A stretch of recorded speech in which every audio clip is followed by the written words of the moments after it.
Hello दोस्तों, आज के इस वीडियो में हम प्रैक्टिस क्वेश्चन पेपर 2023 अर्थात अभ्यास प्रश्न पत्र 2023 क्लास 10th सब्जेक्ट इंग्लिश का सेट सी का अभ्यास प्रश्न पत्र कंप्लीट सॉल्यूशन के साथ देखने वाले हैं। इसके पहले वाले वीडियो में हमने आपको सेट ए, सेट डी और सेट सी के सभी विषय के कंप्लीट सॉल्यूशन के साथ अभ्यास प्रश्न उपलब्ध करा दिए हैं। यदि आपने इसके पहले वाले वीडियो को नहीं देखा है तो आप हमारे चैनल की प्लेलिस्ट या नीचे डिस्क्रिप्शन बॉक्स में दी गई लिंक पर जाकर आप देख सकते हैं। तो चलिए वीडियो को स्टार्ट करते हैं। तो आपको सभी प्रश्नों के उत्तर को अच्छे से लिखते जाना है। सबसे पहले सेक्शन ए में रीडिंग सेक्शन में क्वेश्चन नंबर 1 में एक अनसीन पैसेज पूछी गई है। इसमें कुछ क्वेश्चन पूछे गए, सभी क्वेश्चन के आंसर देखने वाले हैं।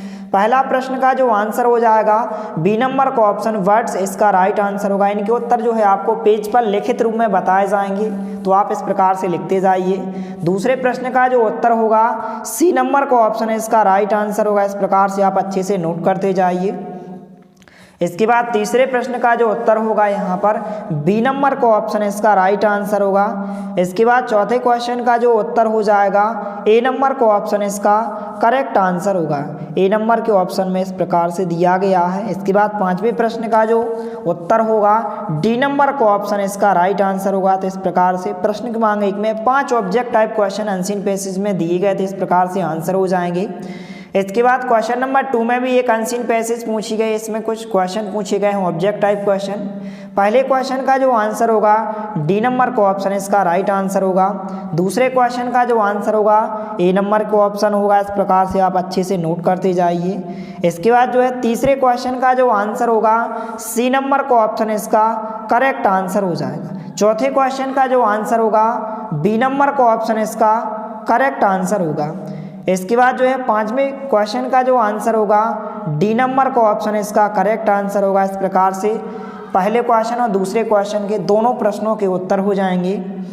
इसके बाद जो है सेक्शन बी में आपसे राइटिंग यहाँ पर एक अनसीन पैसेज दी गई, जिसमें आपको इसके नोट्स बनाना है और आपको टाइटल लिखना है। इस प्रकार से नोट्स और टाइटल लिखना है। तो हमें इसका आंसर देखने वाले हैं, तो वीडियो के साथ अंत तक बने रहिए। तो इस प्रकार से सबसे पहले क्वेश्चन के सभी प्रश्नों के आंसर हो जाएंगे, इनको आप अच्छे से लिख लीजिए। इस प्रकार से क्वेश्चन नंबर 1 के 5 क्वेश्चन के आंसर हो जाएंगे, इनको आप अच्छे से लिख लीजिए। तो आप इनका स्क्रीनशॉट लेकर अच्छे से सभी प्रश्नों के उत्तर लिख सकते हैं।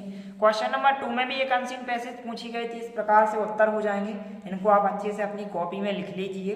इसके बाद जो है क्वेश्चन नंबर 3 में इस प्रकार से आपको टाइटल लिखना है। तो टाइटल क्या हो जाएगा, इसका डॉल्फिन्स होगा। इसके बाद आप नोट्स बनाएंगे, तो इस प्रकार से आपको पॉइंट बनाकर नोट्स लिखना है। तो क्वेश्चन नंबर 3 का आंसर हो जाएगा। इस प्रकार से इसको आप अच्छे से लिख लीजिए। इसके बाद जो है क्वेश्चन नंबर 4 में एप्लीकेशन पूछी गई है बुक बैंक की, और इसके अथवा में समर वेकेशन का यहाँ पर लेटर पूछा गया है, समर वेकेशन का। और क्वेश्चन नंबर 5 में आपसे एक ऐसे पूछा गया है 150 शब्दों में, और इसके अथवा में जो है सेव वाटर और यहाँ पर गुड मैनर्स का यहाँ पर पैराग्राफ आपको लिखना। तो सभी प्रश्नों के आपको उत्तर बताए जाएंगे। क्वेश्चन नंबर 6 में इस प्रकार से आपको एक चित्र दिया गया। इस चित्र को देखकर आपको 75 शब्दों में आपको एक टाइटल लिखना है, एक पैराग्राफ बनाना है। इसके बाद क्वेश्चन नंबर 7 में ग्रामर दी गई है। सेक्शन सी में fill in the blanks. Question number 8 में डू एज डायरेक्टेड दिए गए हैं। तो सभी प्रश्नों के आपको उत्तर बताए जाएंगे, तो वीडियो के साथ अंत तक बने रहिए। तो क्वेश्चन नंबर 4 में जो एप्लीकेशन पूछी गई बुक बैंक की, इस प्रकार से आप स्क्रीन पर देख सकते हैं। इस प्रकार से आपको बुक बैंक की क्वेश्चन नंबर 4 में एप्लीकेशन लिखना है, और इसके अथवा में जो है लेटर पूछा गया है। तो इस प्रकार से समर वेकेशन का यहाँ पर लेटर दिया गया है, तो इसको भी आप अच्छे से तैयार कर सकते हैं। इस प्रकार से क्वेश्चन नंबर 4 का आंसर हो जाएगा, इसको आपको अच्छे से लिख लेना है। इसके बाद क्वेश्चन नंबर 5 के अथवा में जो है यहाँ पर सेव वाटर का यहाँ पर हम पैराग्राफ देखने वाले हैं। तो इस प्रकार से आप पैराग्राफ लिख सकते हैं। इस प्रकार से स्क्रीन पर आप देख सकते हैं, तो इसको आपको अच्छे से लिख लेना है। इसके बाद आप चाहें तो पॉइंट बनाकर भी इसको इस प्रकार से लिख सकते हैं, तो आपको इस प्रकार से लिख लेना है।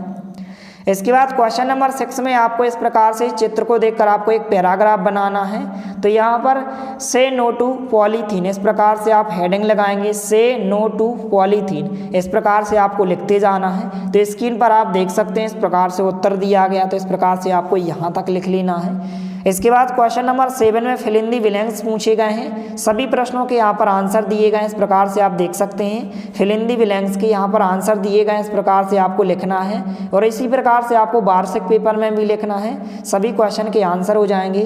और क्वेश्चन नंबर 8 में जो है डू एज डायरेक्टेड पूछे गए हैं। इनमें आपसे कोई भी एनी 5 पूछे जाएंगे, कोई भी आपको 5 क्वेश्चन के आंसर लिखना है। यहाँ पर कुल 7 दिए गए हैं, जिनमें से हमने 6 बताए हैं, तो आप कोई भी 5 लिख सकते हैं। इसके बाद जो है क्वेश्चन नंबर 11 में आपको कुल 7 क्वेश्चन दिए गए हैं, जिनमें से आपको एनी 6 कोई भी 6 क्वेश्चन के आंसर बताना है। क्वेश्चन नंबर 12 में आपको कुल 3 क्वेश्चन दिए गए, जिनमें से आपको एनी 2 क्वेश्चन के आंसर बताना है। इस प्रकार से तो सबसे पहले क्वेश्चन नंबर 11 में जो 6 क्वेश्चन के आंसर देखने वाले हैं, तो सबसे पहले पहले क्वेश्चन का आंसर यहाँ से लेकर यहाँ तक होगा, तो इसको आप अच्छे से लिख लीजिए। क्वेश्चन नंबर 11 के पहले क्वेश्चन का आंसर होगा। इसके बाद क्वेश्चन नंबर 11 के दूसरे क्वेश्चन का आंसर होगा, स्क्रीन पर आप देख सकते हैं, इस प्रकार से आपको लिखना है। इसके बाद जो है क्वेश्चन नंबर 11 के तीसरे क्वेश्चन का आंसर होगा, तो इसको आप अच्छे से लिख लीजिए। इसके बाद जो है क्वेश्चन नंबर 11 के चौथे क्वेश्चन का आंसर इस प्रकार से होगा, स्क्रीन पर आप देख सकते हैं। इसके बाद क्वेश्चन नंबर 11 के 5वें क्वेश्चन का आंसर और नीचे दिया गया क्वेश्चन नंबर 11 के 6वें क्वेश्चन का आंसर। इस प्रकार से 6 क्वेश्चन के आंसर हो जाएंगे। क्वेश्चन नंबर 12 में आपको कुल 3 क्वेश्चन दिए गए हैं, जिनमें से आप इनमें से कोई भी 2 क्वेश्चन के आंसर लिख सकते हैं। तो इस प्रकार से तीनों क्वेश्चन के आंसर दिए गए हैं, इनको आपको अच्छे से नोट कर लेना है। इसके बाद क्वेश्चन नंबर 13 में आपको 3 क्वेश्चन में से आपको कोई भी 2 क्वेश्चन के आंसर लिखना है। तो इस प्रकार से तीनों क्वेश्चन के आंसर स्क्रीन पर दिए गए हैं, तो इनको आप अच्छे से लिख सकते हैं।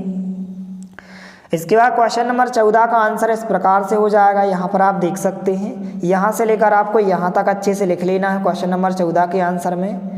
इसके बाद जो है क्वेश्चन नंबर 14 का जो अथवा वाला प्रश्न पूछा गया, इस प्रकार से नीचे दिया गया, तो इसको भी आप अच्छे से लिख सकते हैं। इस प्रकार से आंसर दिया गया है। इसके बाद क्वेश्चन नंबर 15 में 2 क्वेश्चन पूछे गए थे, अथवा शायद दोनों क्वेश्चन के आंसर हो जाएंगे। इस प्रकार से आप क्वेश्चन नंबर 15 के आंसर में आप लिख सकते हैं, इस प्रकार से आंसर हो जाएगा। तो आप वीडियो को रोककर या फिर आप स्क्रीनशॉट लेकर सभी प्रश्नों के उत्तर को आप अच्छे से लिख सकते हैं। इसके बाद जो है क्वेश्चन नंबर 16 का आंसर हो जाएगा, इस प्रकार से आंसर दिए गए, तो आपको जो है यहाँ से लेकर यहाँ तक अच्छे से लिख लेना है। इसके बाद जो है क्वेश्चन नंबर 9, क्वेश्चन नंबर 10 के हम आंसर देखने वाले हैं, तो वीडियो के साथ अंत तक बने रहिए। तो इस प्रकार से क्वेश्चन नंबर 9 में इस प्रकार से आपसे ऑब्जेक्ट टाइप क्वेश्चन पूछे गए, इस प्रकार से आंसर हो जाएंगे। पहले का आंसर डी नंबर का ऑप्शन होगा क्वेश्चन नंबर 9 का, दूसरे का जो आंसर होगा बी नंबर का ऑप्शन, तीसरे का आंसर सी नंबर का ऑप्शन और चौथे का जो आंसर होगा बी नंबर का ऑप्शन। इसके बाद क्वेश्चन नंबर 10 में ए और बी 2 क्वेश्चन पूछे गए हैं, इस प्रकार से। तो सबसे पहले क्वेश्चन नंबर 10 के ए नंबर के क्वेश्चन में 3 क्वेश्चन पूछे गए थे, तीनों क्वेश्चन के आंसर हो जाएंगे, इस प्रकार से आप देख सकते हैं। तो इनको आपको अच्छे से लिख लेना है।